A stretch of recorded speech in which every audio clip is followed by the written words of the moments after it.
Buenos días. Entonces, bueno, y nos toca hablar de causalidad, que algunos de ustedes, si tienen prueba diagnóstica, les va a causar un poco de ruido el que no lo puedan identificar como algo que se parece a su estudio, porque esto que vamos a platicar hoy se refiere específicamente a temas o a estudios en donde se esté tratando de asociar X con Y, ¿no? Que queramos evaluar si un tratamiento es causa de mejoría o si ciertas variables pudieran ser factores de riesgo, factores pronósticos. Entonces, bueno, si tienen prueba diagnóstica, no se desesperen. Esto también es muy útil para todos en nuestra vida cotidiana, en virtud de que, bueno, pues todos leemos estudios de causalidad en algún momento de nuestras vidas, pues idealmente bastante seguido, ¿de acuerdo? Entonces, bueno, les voy a compartir mi pantalla. Causalidad, ahí está. ¿Me podrían confirmar con un like si sí lo ven bien?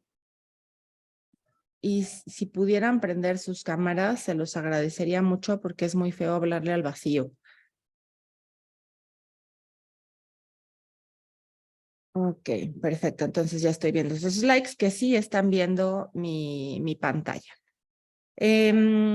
Hay algunos temas que deben de quedar bien establecidos, algunos conceptos que, bueno, no nos daría tiempo de verlo todo en una clase, pero voy a tratar de abordar todos estos temas. No me voy a detener mucho en las medidas de frecuencia, asociación e impacto potencial, porque se van a estar viendo en los diseños de investigación, ¿no? La prevalencia, riesgo relativo, etcétera, etcétera. Pero bueno, lo que sí quisiera que les quedara claro es que una asociación estadística no necesariamente va a implicar causalidad. Podemos tener asociaciones estadísticas y que no sean causales.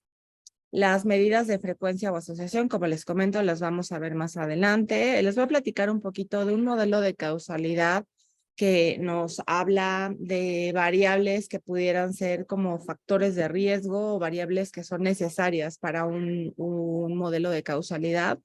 Y el modelo de causalidad de Bradford Hill, que es un modelo teórico que nos hace pensar acerca de todas las posibilidades que pudieran haber alternativas que nos indiquen que no es causal. Ok, bueno, ahí voy. Ay, ¿dónde le cambio?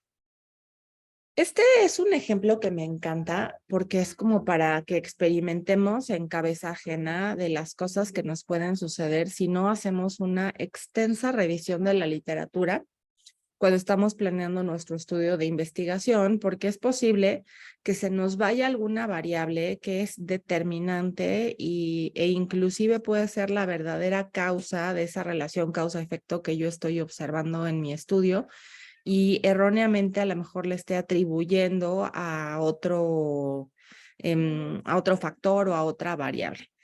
Este estudio, como ustedes pueden ver, se publicó en una revista pues muy importante, en la revista de Nature.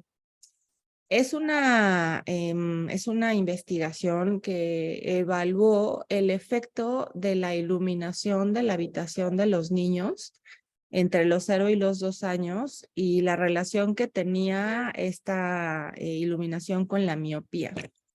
La miopía la evaluaron no necesariamente en ese momento, sino que la evaluaron un poco más adelante en la vida, ¿no? Perdónenme, entre los 2 y los 16 años. Entre enero y junio de 1998 que hicieron este estudio, los papás de 4,479 niños que en ese momento tenían entre 2 y 16 años, la mediana de edad era de 8, contestaron un cuestionario acerca de la exposición que tenían los niños a la luz en el momento presente y cuando los niños estaban en este periodo entre los 0 y los 2 años. Ellos lo que encontraron fue esto, ¿no? Que la iluminación del cuarto tenía una relación directa con la cantidad de niños que tenían miopía. Los niños que dormían o que reportaban que habían dormido en la oscuridad tenían 9% de ellos miopía. En los que dormían con una lamparita se encontró que el 31% tenían miopía y los que de plano dormían con la luz encendida de la habitación, el 48% tenían miopía.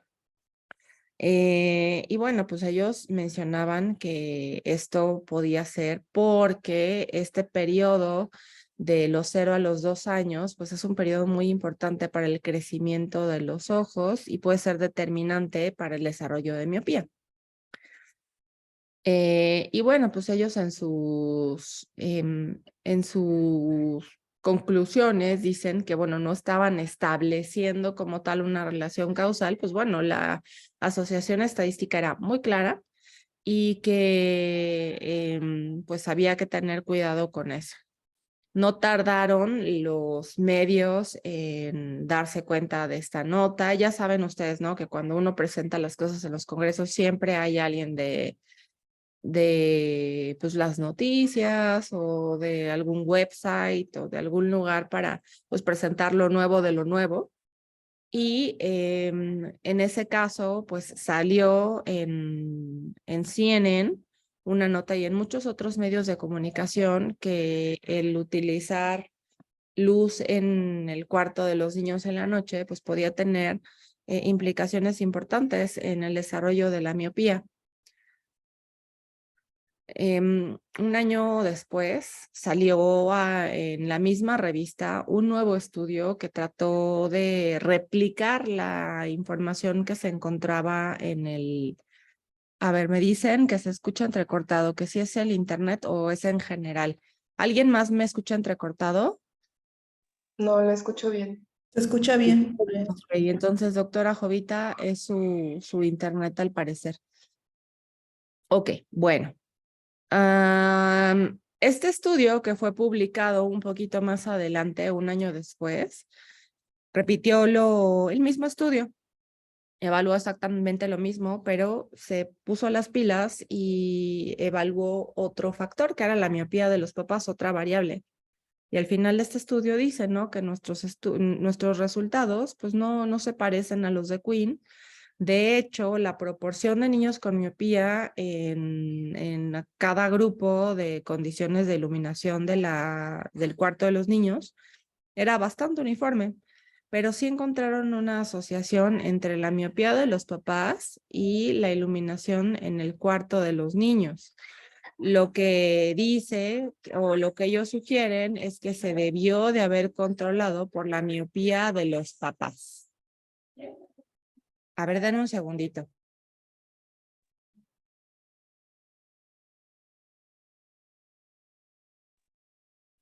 Ok. Entonces, imagínense el oso de que le dicen en público frente a toda la comunidad científica y médica a este grupo de investigadores, a Quinn y sus amigos, que se les olvidó evaluar la variable más importante, que es la miopía de los papás. Y esta miopía de los papás, pues es determinante, ¿no? Porque puede ser que un papá que está súper ciego y que en la noche no ve nada como yo, pues dejas la luz prendida porque al rato te tropiezas con la muñeca, con el carrito, con el Lego y es un desastre. Entonces, pues prefieres dejar la luz prendida o una buena lámpara. Y aquellos que ven súper bien de noche, pues no necesitan nada y esto tiene un factor genético importante. Esto es como la lección que pretendo que todos aprendamos y que no les vaya a suceder, que no se les olvide medir una de las variables más importantes y que le estén atribuyendo el efecto a otra variable que no sea la que es Vaya, eso es algo que van a ver después cuando vayan en el primer semestre, pero el efecto de cuando le atribuimos, ay, siguen entrando y me distraigo, discúlpenme. Admitir. El efecto de cuando le atribuimos pues la verdadera causa a una variable equivocada se llama confusión. Eso es algo que no nos va a dar tiempo de ver ahorita, pero eso es justamente lo que queremos prevenir que le suceda, que haya confusión en su proyecto y que le atribuyan el efecto causal a una variable cuando en realidad es otra la que tiene el verdadero peso, ¿ok? Entonces, en este momento les voy a pedir que apunten en su cuadernito que tengan ahí enfrente a hacer una muy buena revisión de la literatura de mi estudio para que no se les vaya a ir ninguna variable que deban de medir, ¿no? Imagínense que se les vaya la variable más importante como a este grupo de amigos Quinn y sus compañeros que no midieron la miopía de los papás, pues eso sí puede ser un problema muy serio, ¿ok? Entonces vámonos ya que hicieron su nota, para que no les vaya a pasar lo mismo, vamos a hablar esto de que asociación no significa causalidad. ¿Se acuerdan que al inicio de la presentación les puse una diapositiva en donde también quiero que quede claro que el tener una asociación estadísticamente significativa no quiere decir que tengamos realmente una asociación causal? A veces pura, eh, por pura suerte se encuentran asociaciones estadísticas o hay alguna otra razón por la cual podemos explicar esa asociación. Por ejemplo, vean, este estudio fue uno que se publicó en el New England Journal of Medicine y fíjense que están observando la correlación de número de premios Nobel en los países de acuerdo a la cantidad de chocolate per cápita que consumen. Entonces, si fuera así de fácil el asunto, ¿no? Comamos mucho chocolate y vamos a ganar muchos premios Nobel, pues la asociación no significa que haya realmente que estemos viendo algo causal, ¿no? Estas asociaciones que podemos observar, pues pueden ser simplemente obra del azar. De hecho, hay un website que no sé si está Rodolfo por acá, que a lo mejor él se acuerda más que yo.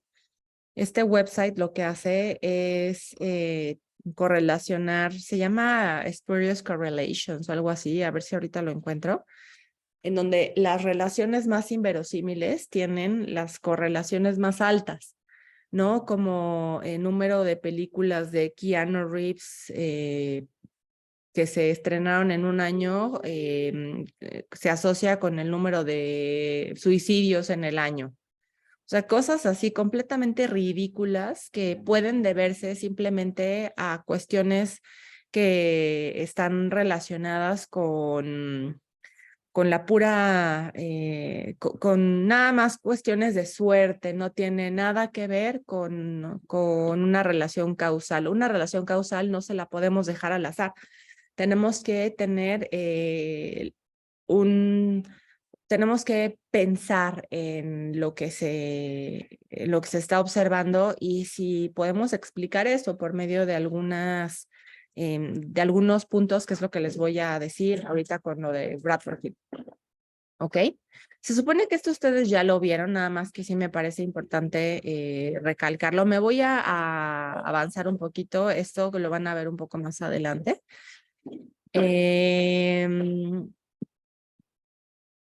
Ahora, por si no entendieron, porque esto a veces luego no se entiende muy bien, cuando lo ven, tenemos que verlo varias veces.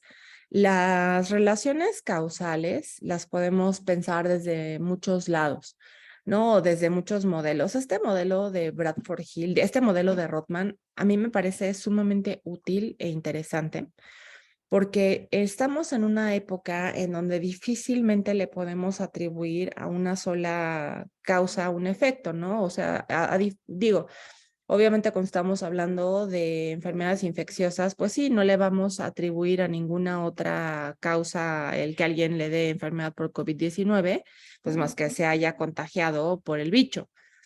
Pero, por ejemplo, pensemos en un infarto o pensemos en diabetes o en cualquier otra enfermedad crónica, pues no es una sola cosa la que la va a causar. Es una serie de, ay, es una serie de variables que nos van a causar esta enfermedad. Entonces, aquí es en donde entran o cobran relevancia la causa suficiente, la causa componente y la causa necesaria.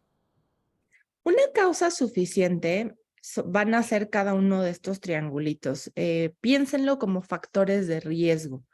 Es un grupo de condiciones o acontecimientos que inevitablemente van a producir un efecto, ¿no? Si juntamos a alguien que tiene, obviamente, diabetes, bueno, no obviamente, vamos a pensar en la causa suficiente para enfermedad renal crónica. Vamos a pensar en que la persona tenga diabetes tipo 2, que además maneje un muy mal control glucémico, que además tenga un tiempo de evolución de la enfermedad de más de 20 años, que no tenga buena adherencia al tratamiento farmacológico y que no tenga buena adherencia al tratamiento de estilo de vida, ¿no? En cuanto a dieta y actividad física. Bueno, alguien que tiene todas esas variables, podríamos decir que es suficiente para que desarrolle enfermedad renal crónica, ¿no? Si tiene muchos años de evolución, no tiene buen control glucémico, no tiene buena adherencia a los medicamentos, no sigue su plan de alimentación, tiene diabetes, pues invariablemente es alguien que va a desarrollar daño a órgano blanco. Eso es a lo que le llamamos una causa suficiente. El grupo de condiciones o acontecimientos mínimos que inevitablemente van a producir un efecto, que en este caso pues podría ser daño a órgano blanco. Una causa componente se refiere a cada uno de estos factores, ¿no? La suma de causas componentes es la causa suficiente, como aquí lo dice, ¿no? El grupo de condiciones o acontecimientos, cada uno de estos es una causa componente. Y una causa necesaria, pues es un factor que existe como causa componente de todas las causas suficientes. Si yo hago varios estudios en donde esté evaluando varias, muchas variables, ¿no? Puede ser que en uno le meta cuestiones genéticas, en otro le meta cuestiones biopsicosociales, etcétera, etcétera. Pues necesariamente tendría que estar el descontrol glucémico para que pudiera dañar al órgano blanco. Esa es una causa necesaria, que siempre tiene que estar presente para que vaya a causar ese efecto. Este es un ejemplo, ¿no? Sobre la causa suficiente, necesaria y componente, y pues es el clásico ejemplo de la tuberculosis, en donde tenemos que tener cuál sería la causa necesaria. ¿Qué es necesario para que a una persona le dé tuberculosis? Bacilo. El bacilo. Exactamente. No puede tener tuberculosis si no se expone al bacilo de la tuberculosis, pero el bacilo de la tuberculosis no es suficiente para que una persona desarrolle la enfermedad.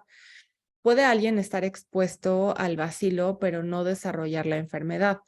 Tiene que haber una serie de causas para que se cierre este círculo de la causa suficiente. No, digamos que una persona se expuso al bacilo de la tuberculosis, pero además vive en condiciones de hacinamiento, pero además tiene desnutrición y además está inmunocomprometida. Bueno, eso es más que suficiente para que a una persona en efecto desarrolle tuberculosis. ¿Esto por qué es relevante? En algunas ocasiones, los estudios que vemos solamente se enfocan en variables que no son modificables. Acuérdense que todos los estudios que nosotros hagamos tienen que tener una aplicabilidad. Es decir, que nosotros al final de nuestro estudio veamos qué podemos modificar, cambiar, aplicar después de haber observado lo que observamos en nuestro estudio. Si yo veo puras variables que no son modificables, entonces me voy a quedar con los brazos cruzados al final de mi estudio, porque ¿qué voy a proponer? ¿no? Digamos que yo estudio una variante genética, estudio el nivel socioeconómico, comorbilidades, estatura y escolaridad. ¿Puedo cambiar alguna de esas cosas? Pues no, no lo puedo hacer más alto, no le puedo otorgar un grado académico adicional, no le puedo dar más dinero, no le puedo quitar las comorbilidades porque ya las tiene, pero ¿qué tal que mido adherencia al tratamiento? Alguna otra cosa sobre la que efectivamente yo sí puedo incidir. Por eso es que es muy importante que evaluemos o que tomemos en consideración este modelo de Rodman para que cuando estén eligiendo las variables que son de interés en su estudio, elijan variables sobre las cuales puedan incidir. No se metan en cosas que no, o sea, probablemente sí tengan que ajustar su análisis por muchas de las variables que no sean modificables, pero ese va a ser un ajuste. Sin embargo, pues tienen que también tomar en consideración variables sobre las cuales ustedes pueden hacer algo, ¿no? Aquí es en donde ya voy a abrir el micrófono para poder pensar en sus ejemplos. ¿Quién tiene un estudio de causalidad ya entre manos para su proyecto final?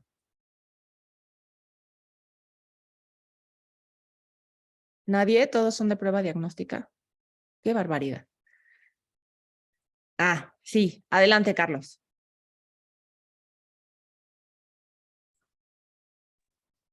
¿Se escucha? Sí, se escucha. Ahora, mira, realmente, pues la idea principal es tratar de definir los niveles de vitamina D en pacientes con linfocito con linfoma difuso de células grandes B y ver su efecto sobre la respuesta inicial.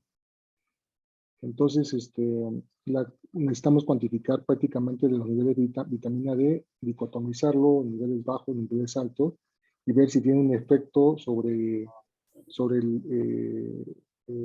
la respuesta completa obtenida, o respuesta completa o no respuesta a terapia de primera línea. Ok, en este caso la vitamina D sí es una variable modificable.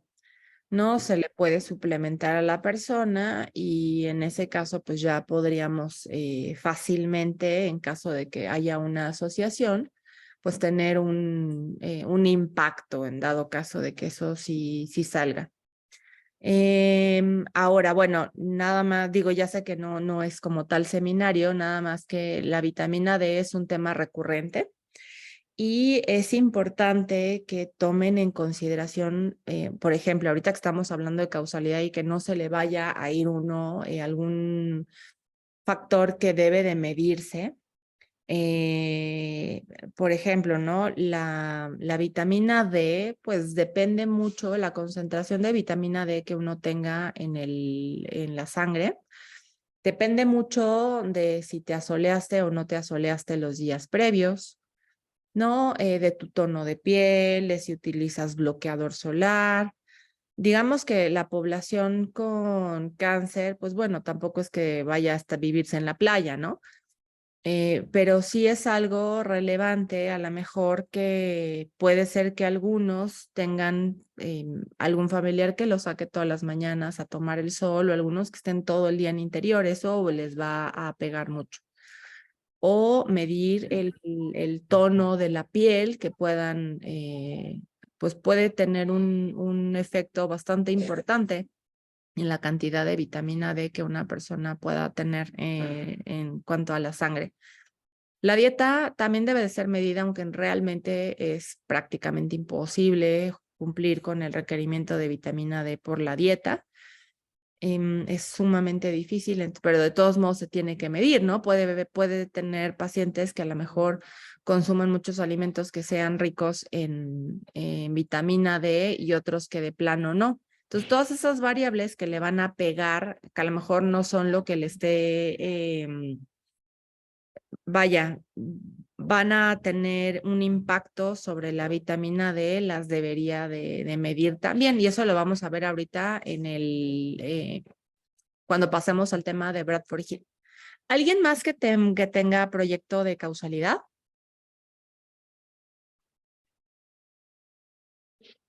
¿No, nadie o todavía siguen Yo, doctora. pensando? Ay, adelante, Pau. Mi tema es ver si la peritonitis es una causa de cambio de modalidad de hemodiálisis en pacientes que se dializan.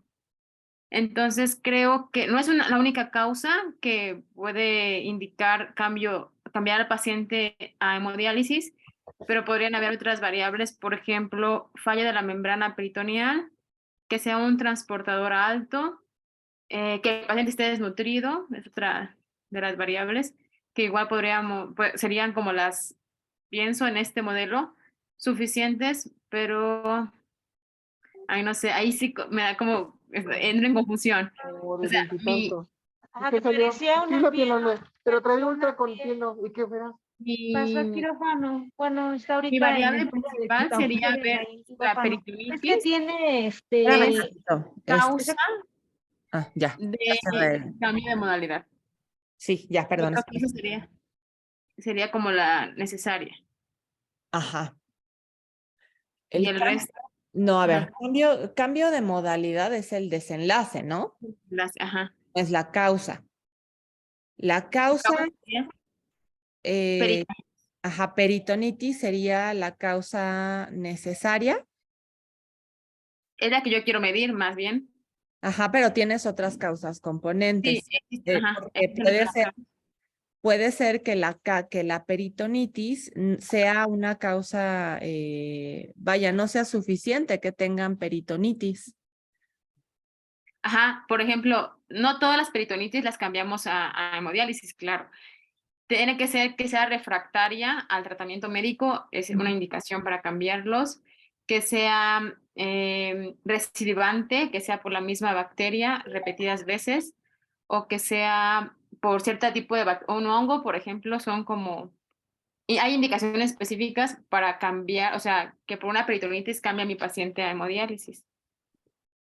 Ok, entonces sí tienes que medir varias variables, ¿no? Y pensando en el modelo de Rothman, pues tienes causas componentes, causa necesaria y causa suficiente, ¿no? Pensando en que algunas de estas pudieran ser modificables, pero bueno, a ver, nuevamente, no les repito, no quisiera pasar demasiado tiempo. No sé si ya han tenido oportunidad de hablar del objetivo latente.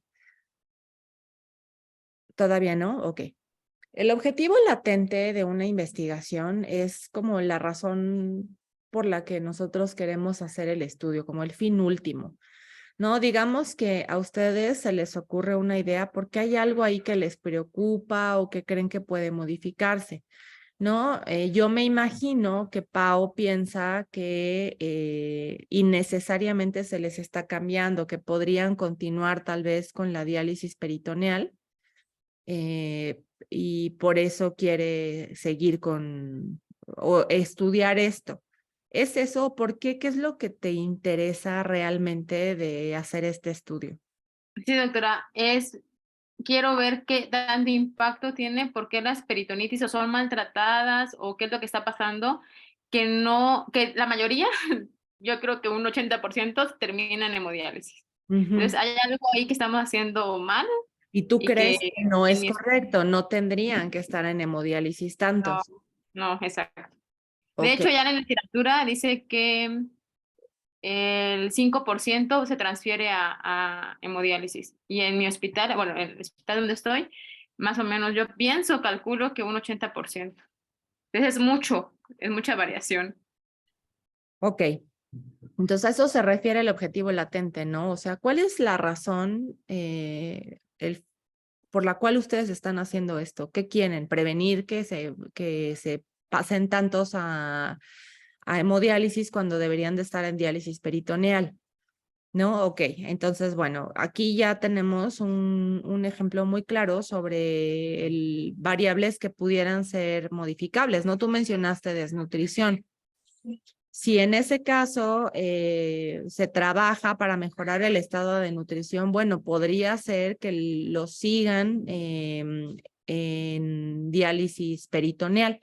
¿Sí? ¿Estamos de acuerdo? Sí, también hay un punto de corte para pasarlos a hemodiálisis. Menos de 2 gramos de albúmina, ya los pasamos a hemodiálisis. Ok. Y eso también se puede modificar. Sí, Ok, súper. ¿Alguien más que quiera hablar de su protocolo que sea de causalidad?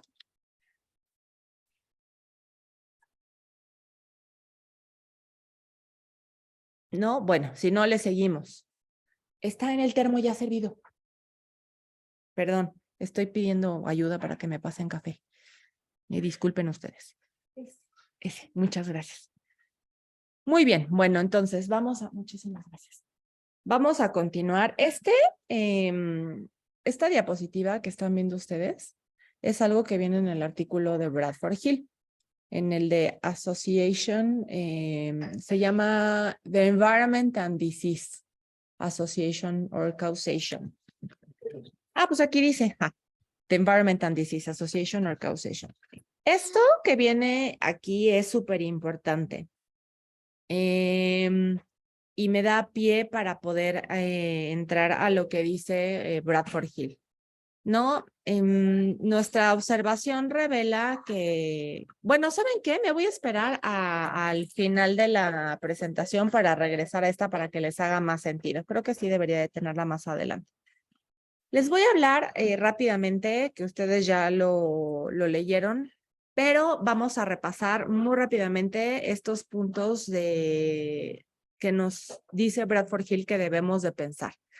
La fuerza de la asociación, la consistencia de la asociación, todas las demás. La fuerza de la asociación ahorita todavía a lo mejor no les hace tanto sentido porque necesitan saber un poquito más sobre la magnitud, por ejemplo, de riesgos relativos, de odds ratios, hazard ratios y todo esto. Pero algo saben, entonces me lo van a entender. Esto se refiere a que la fuerza de la asociación es algo que debemos de evaluar cuando estemos platicando de riesgo, del grado de riesgo de una investigación. ¿Qué tan estrecho es o qué tan estrecha es la relación entre una causa y un efecto? Los vamos a medir por medio de números, ¿de acuerdo? Cuando tenemos un OR de 1.5, estamos viendo una relación, pues, que sí, con un intervalo de confianza que es estadísticamente significativo, es una relación realmente no muy fuerte. No es lo mismo que tener un OR de 4, ¿no? O de 5. Mientras más lejos del número 1 esté una medida de asociación, la probabilidad de que esa relación sea causal es más grande. ¿De acuerdo? Cuando tenemos un hazard ratio de 1.2, quiere decir que los que tienen ese factor de riesgo de protección tienen 20% más probabilidad de tener el desenlace que los que no lo tienen. Es un número bajito. No va a ser igual que si tenemos un número de 3 o de 4 o de 5 o de 10 con un intervalo de confianza estadísticamente significativo y que sea un intervalo cortito. Ahorita no me voy a meter demasiado en eso porque pues igual todavía no se meten demasiado en estos temas de estadística, ¿de acuerdo? Pero es importante qué tan grande es el número que le sale en su prueba estadística. No es lo mismo un 1.5, que un 2, que un 3, que un 5, ¿de acuerdo? Luego, estoy buscando quién tiene su micrófono prendido. ¿Quién tenga su micrófono prendido? A ver, gracias, Karen. La consistencia de la asociación se refiere a que esta asociación causa-efecto se ha demostrado en otros estudios en poblaciones diferentes y bajo circunstancias diferentes. ¿Alguien me quiere explicar a qué se refiere esto? Este está más fácil de entender.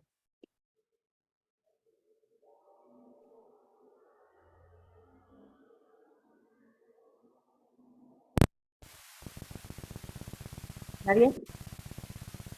Hola. Bueno. Sí, adelante. Buenos días.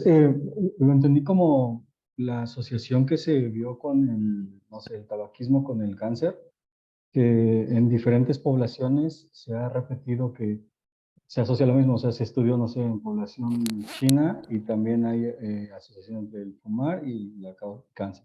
En Ujú. mexicanos se estudió y también hay asociación entre fumar y cáncer. Entonces eso hace que esa asociación sea consistente en diferentes tipos de poblaciones. Exacto. Y fíjense que eso es justamente lo que es, pero esto es un arma de doble filo y nada más sí voy a hacer una pausa para que no se vayan a quedar con esa idea de que en mi país también se tiene que estudiar, ¿no? Esto se refiere a que la consistencia de la asociación nos habla de un efecto causal en virtud de que se encuentra esta misma asociación tanto en población joven como en población adulta, tanto en población caucásica como de otras razas, tanto en niños como en adultos, no sé, ¿no? Como que en diferentes condiciones se replica esta misma asociación.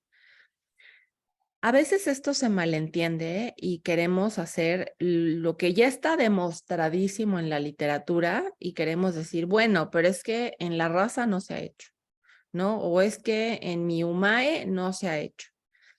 Tenemos que ser aquí muy cuidadosos de no exagerar y si ya hay estudios en donde las poblaciones son similares a la nuestra, ¿no? Digamos que sería extrapolable, pues ya no vale la pena continuar con más estudios y ya hay muchísimos.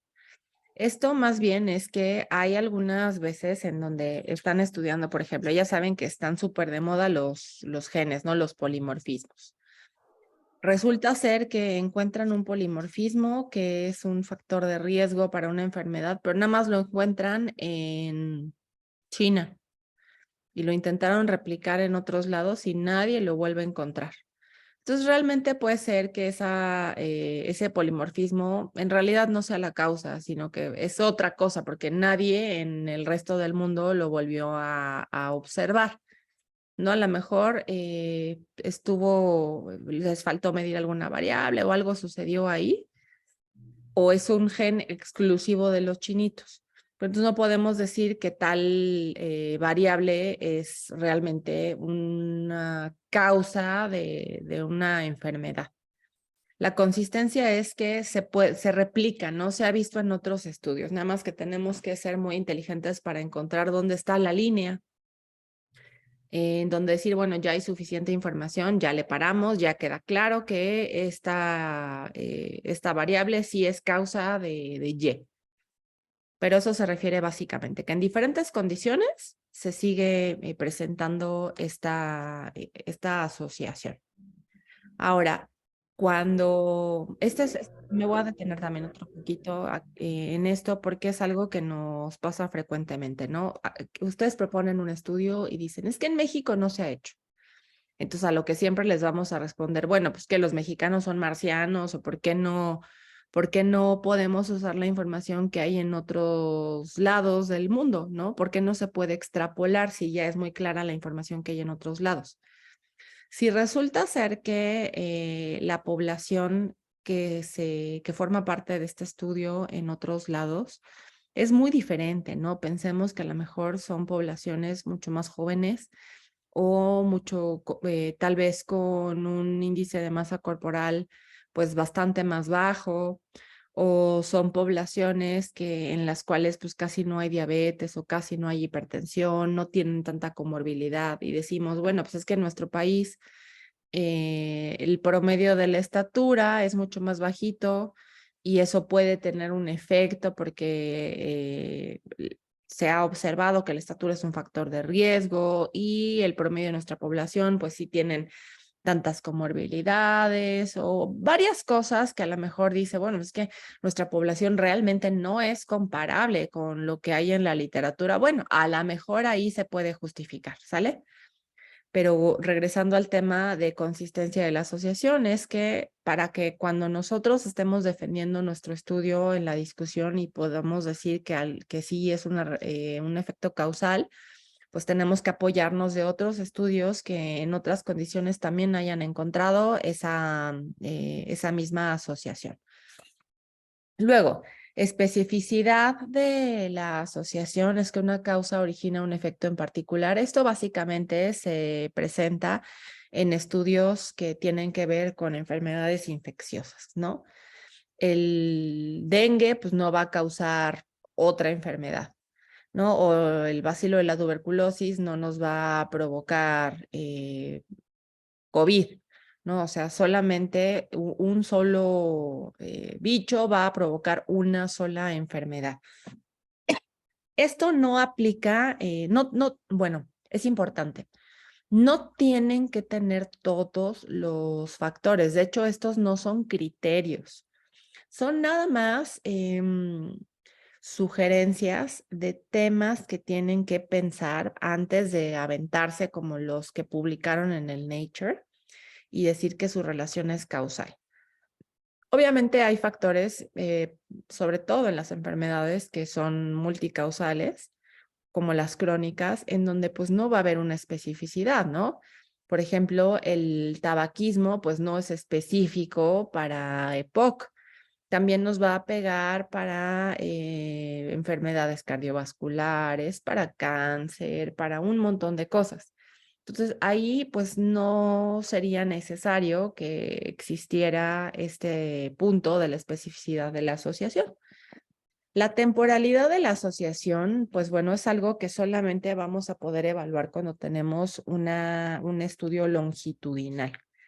La temporalidad de la asociación implica que nosotros tenemos certeza de que una causa debe de preceder a un efecto. Y eso pues solamente lo podemos observar a través de un estudio longitudinal. En un estudio transversal vemos todo en un solo momento. Estamos midiendo la causa y el efecto al mismo tiempo. Entonces no podemos nosotros decir qué fue primero y qué fue después. No sabemos qué fue primero, si el huevo o la gallina, porque todo lo estamos midiendo al mismo tiempo. Pero inclusive en un estudio longitudinal, podemos nosotros equivocarnos y no medir adecuadamente este tema de la temporalidad. Por ejemplo, en el artículo de Bradford Hill, en el de Association or Causation, viene una pregunta que dice, ¿una dieta particular lleva a una enfermedad o las etapas iniciales de la enfermedad llevan a tener esos hábitos de alimentación particulares? Por ejemplo, piensen en un estudio es una cohorte que quiere ver si existen algunos factores de la dieta que pueden llevar a las personas a desarrollar diabetes, ¿no? El ejemplo más común. Y nosotros incluimos a personas que no tengan diabetes, les tomamos una prueba de glucosa en ayuno y si sale normal, suficiente para que entre al estudio. Lo seguimos durante un tiempo, evaluamos pues aquellos que se toman su litro de jugo en la mañana, o los que se echan su torta de tamal, o los que desayunan nada más con cafecito, y al final del día, cuando vemos los resultados, nos sale que los que comen menos carbohidratos, los que solamente toman café y desayunan un poquito más sano, resulta ser que son los que mayor incidencia de diabetes tuvieron. Y decimos, ¿pero qué? O sea, ¿cómo?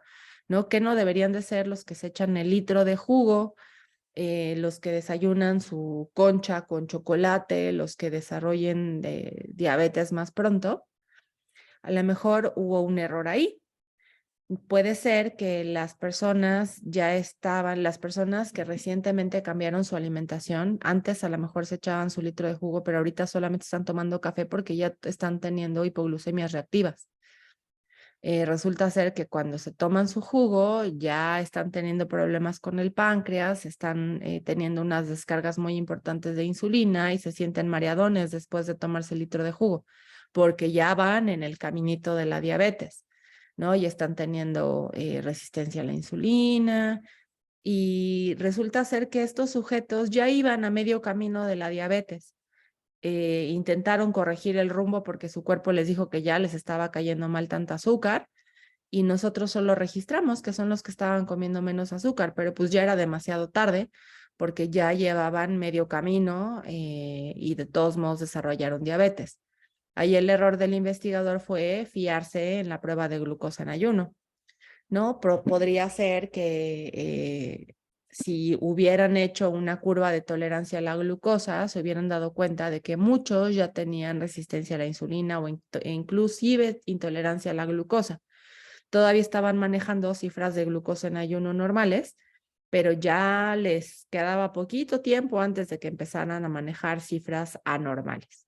Entonces, aún teniendo un estudio longitudinal, si no nos aseguramos de que las personas inician completamente libres de la enfermedad, de todos modos podemos equivocarnos y no tener esta temporalidad de la asociación bien establecida, porque a lo mejor ya iban en el caminito de desarrollar diabetes. ¿Ok? El gradiente biológico quiere decir que hay una lógica en cuanto a mayor exposición, mayor frecuencia del desenlace. Si nosotros observamos que no hay realmente una relación lineal o una frecuencia lógica en cuanto a la exposición, por ejemplo, a mayor número de cigarros, mayor probabilidad de cáncer de pulmón, pues entonces si no existe este gradiente biológico, nuevamente probablemente no estemos observando una relación causal. Ahí hay algo que no cuadra. Tiene que haber un gradiente biológico para que podamos decir que cierta relación es causal. La plausibilidad biológica es algo que es altamente deseable, pero no siempre vamos a tener las armas para poder explicarlo. Y aquí fíjense que los que pretendan entrar a la maestría le van a sufrir un poquito, porque esto es algo que les exigen muchísimo para el examen del ingreso cuando evalúan sus protocolos. Cuando yo estoy hablando de la relación entre X y Y, tengo que poder explicar por qué se relaciona X con Y, ¿no? El mecanismo biológico, celular, de receptores, toda la biología y toda la ciencia básica debe de apoyar mi hipótesis clínica. Sin embargo, no siempre existe todo el conocimiento, ¿no? Por ejemplo, hace 20 años pues, se observaba una relación muy importante entre BPH y cáncer en las mujeres, pero no había suficiente investigación básica para poder entender esta relación. Cuando no tienen suficientes herramientas para explicar la relación o la plausibilidad biológica, pueden hacer uso de datos epidemiológicos, ¿no? Hablar de frecuencias y eso pues les va a ayudar a defender un poquito su hipótesis.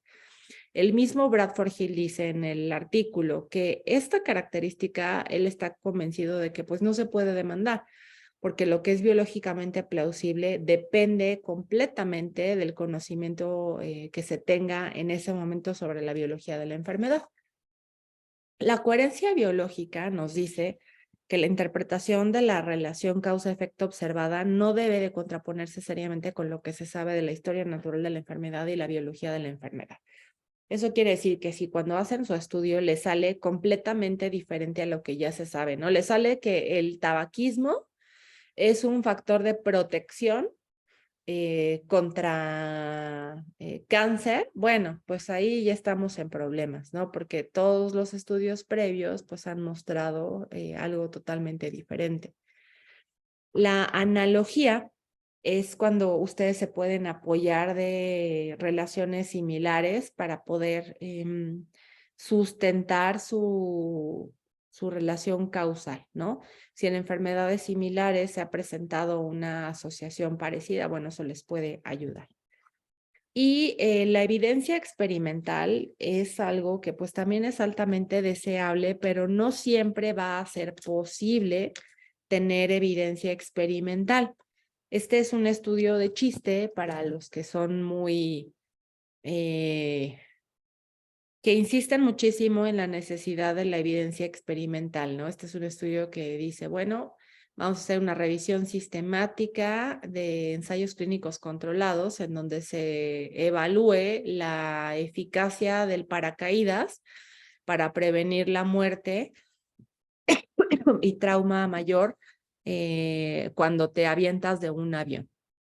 Entonces, bueno, si debiera existir si debiera existir evidencia experimental en todo caso, pues tendríamos que tener ensayos clínicos de grupo con paracaídas y grupo de placebo de paracaídas para ver si sirve el paracaídas para prevenir la muerte, ¿no? O sea, es una parodia para que digan, no seamos ridículos, no podemos hacer eso, no podríamos hacer un estudio en donde tengamos pacientes con enfermedad renal crónica ya en un estadio avanzado y hagamos un ensayo clínico para ver si a unos los trasplantamos y a otros no, y ver qué pasa. Pues, ¿qué creen que va a pasar? ¿No? Que los que se trasplanten les va a ir mejor. No necesitamos evidencia experimental para saber que el trasplante de riñón, pues es bueno. No podríamos éticamente hacer un estudio en donde a unos se les diera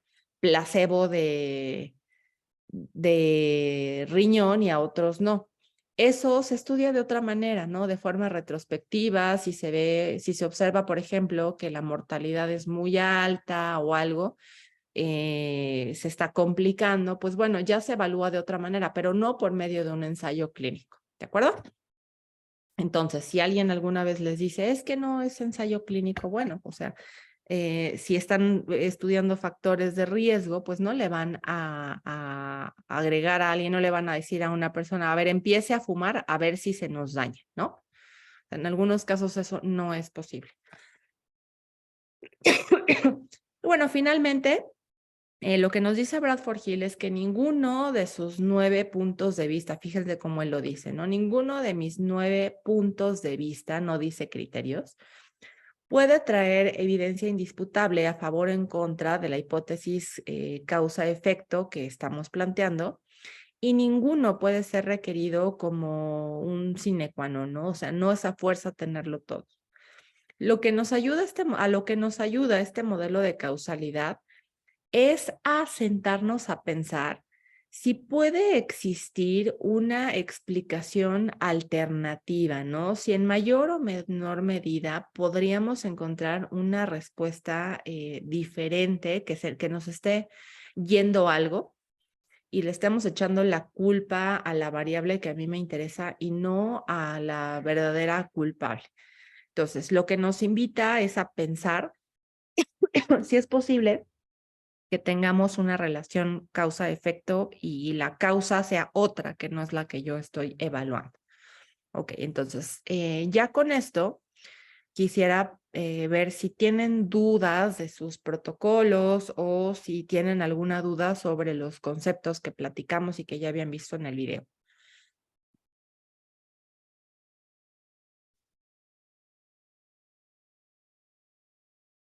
O así de buena soy para explicar.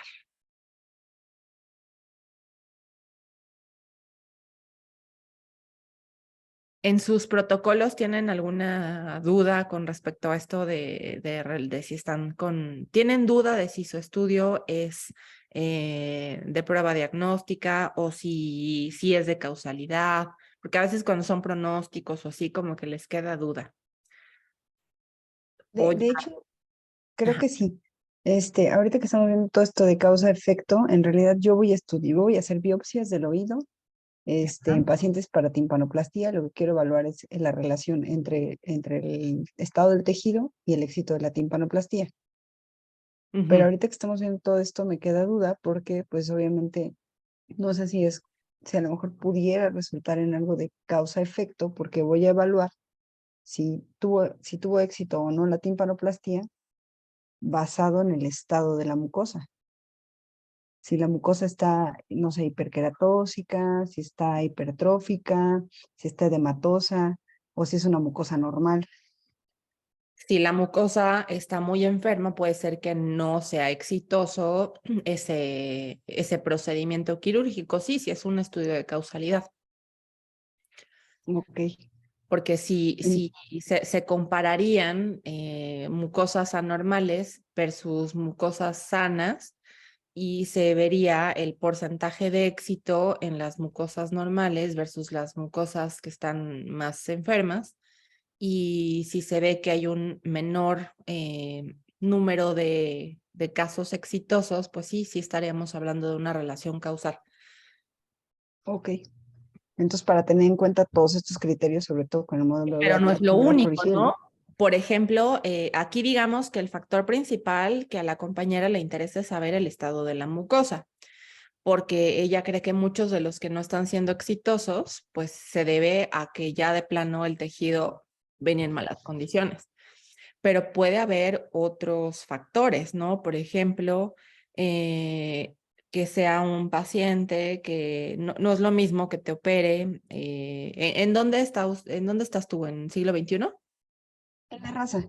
En la raza. Bueno, yo no conozco a nadie en la raza, pero yo creo que no es lo mismo que te opere la doctora Josevilla a que te opere el que apenas salió el año pasado y que tiene una curva de aprendizaje pues mucho menos avanzada que la doctora que ya tiene 30 años de experiencia, ¿no? Entonces hay otras variables que van a intervenir en ese proceso y que también hay que medir, porque no, pues difícilmente va a ser una sola causa la que nos lleve a eso, ¿no? Probablemente sí tenga mucho que ver y el peso, cuando se haga el análisis estadístico, el peso de la calidad de la mucosa va a ser muy alto, pero probablemente no sea lo único. Tal vez los cuidados postoperatorios, tal vez, no sé, la higiene que pueda haber de la El casa. paciente.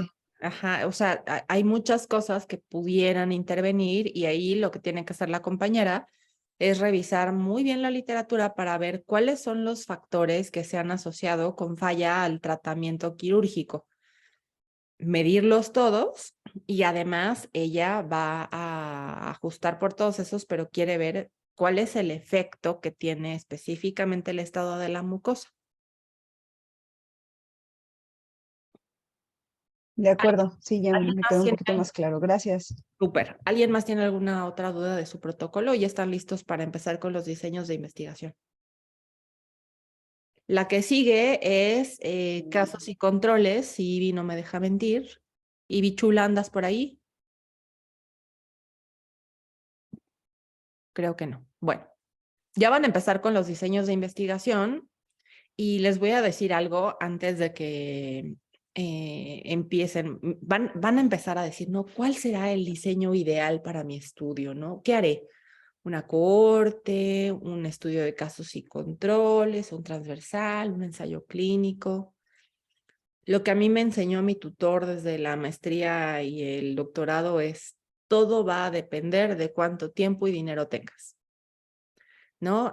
Uno a veces se quiere emberrinchar con que no, yo quiero un ensayo clínico. Bueno, si estás dispuesto a poner de tu bolsa, adelante, porque no crean que un ensayo clínico es gratis, ¿no? Igual una cohorte, pues va a costar una lanita. Entonces, tomen en consideración a lo mejor que, pues, por factibilidad. La siguiente semana es ensayo clínico.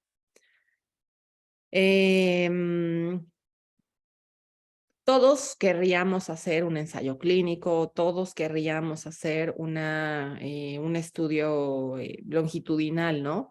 Pero tienen que ser muy realistas porque aquí ya van a empezar a soñar un poco de cuál sería el mejor diseño de investigación.